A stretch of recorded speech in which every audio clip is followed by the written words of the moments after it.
मुझे प्रसन्न या फिर अप्रसन्न, मुझे खुश या दुखित कोई नहीं कर सकता।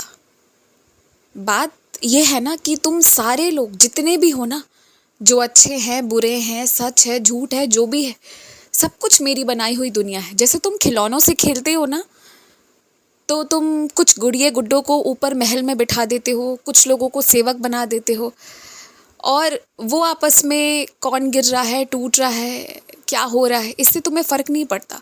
वो तुम्हारे खिलौने हैं, तुम्हें जो जहाँ सुंदर लगा तुमने उसे वहाँ बिठाया। वैसी ही ये दुनिया है। हालांकि मैं परवाह अपने बच्चों की बहुत करता हूँ, लेकिन मुझे कोई खुश या फिर कोई दुखित नहीं कर सकता। लेकिन यदि कोई सच्चे दिल से, किसी भक्ति भाव के साथ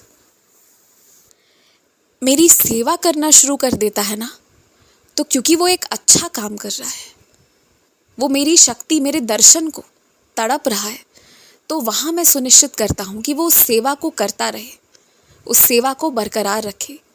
मैं ये तो कहता ही हूँ कि आओ, जो मांगना है वो मांगो, वो मैं तुम्हें निश्चित दूंगा। इसमें कोई झूठ, कोई गलत, कोई हेरा फेरी की बात ही नहीं है। यदि तुम्हारा विश्वास दृढ़ है ना, तो निश्चित तुम्हें मिल जाएगा। इसमें कोई शक की बात ही नहीं है। लेकिन यदि सिर्फ मेरी शरण में आ जाओगे ना, कुछ मांगो ना मांगो, शांति से रहोगे ना, पूरे विश्वास के साथ, तो तुम्हारे सारे इंतज़ाम मैं करके रखूँगा। हर वक्त के इंतज़ाम मैं करके रखूँगा। यदि तुम्हारे मन में ये तड़प है ना कि महज मेरे दर्शन को प्यासे रहोगे ना, तो देखो, दर्शन भी मिलेंगे, कृपा भी मिलेगी, और सारे बिगड़े काम बनते चले जाएंगे। इसलिए मैं अपने बच्चों से कहता हूँ कि घर की, मकान की, पैसों की, धन दौलत की, नौकरी की चिंता मत करो। सिर्फ अगर तड़प रखना है, प्यास रखना है, तो मेरे दर्शन की रखो। यदि तुमने बस उतना ही रखा ना, मुझसे आकर कुछ मांगो ही मत, सिर्फ दर्शन करो और देखो, सब मिल जाएगा। सारी व्यवस्था हो जाएगी कि तुम हर बार मेरे पास आ पाओ, ऐसी व्यवस्था हो जाएगी। तुम एक ऐसे इंसान बने हो ना, जिसके अंदर दो चीज़ें एक साथ हैं। एक तरफ तो तुम्हारे अंदर बहुत शांति, बहुत प्यार, एकदम ठहराव है, पर वहीं तुम्हारे ही अंदर क्रोध है, नाराज़गी है, आक्रोश है। और यदि उस क्रोध में किसी ने कुछ गलत किया ना, तो उसकी तीव्रता उसे नष्ट कर देने, उसे हिला देने की ताकत रखती है। ये दोनों चीज़ें हैं। और प्यार वो तुम्हारे अंदर इतनी ज़्यादा है ना कि सामने वाले इंसान को विवश कर देती है अच्छाई के प्रति मुड़ जाने के लिए। ये दोनों कलाएं, ये दोनों स्वभाव एक साथ लेकर तुम जी रहे हो। बस एक बात मुझे कहना है कि ऐसा ना हो जाए कि इसमें से कोई एक बहुत ज़्यादा और दूसरा बहुत कम हो जाए। इसमें संतुलन बनाकर रखना, क्योंकि ये विशेष आशीर्वाद तुम्हारे लिए है। और यदि मैं तुम्हें संतुलन बनाकर चलने कह रहा हूँ, तो कोई बात है कि ये दोनों चीज़ें तुम्हारे पास होनी ज़रूरी है। सिर्फ तुम्हारी बात कर रहा हूँ, पूरी दुनिया से जोड़ना मत तुम इसे। मुझे तुम्हारी क्रोध से डर सिर्फ इतना ही लगता है कि बोलते तुम सही बात ही हो, पर कभी कभी ना छोटी छोटी बातों पर भी बहुत ज़्यादा क्रोधित हो जाते हो। वो ठीक नहीं है। वरना कुछ रिश्तों में शायद कुछ लोगों के भाव, कुछ लोगों के विचार तुम्हारे लिए बदल ना जाए। बस डर इसी बात का है, वरना बात तो तुम सही ही करते हो।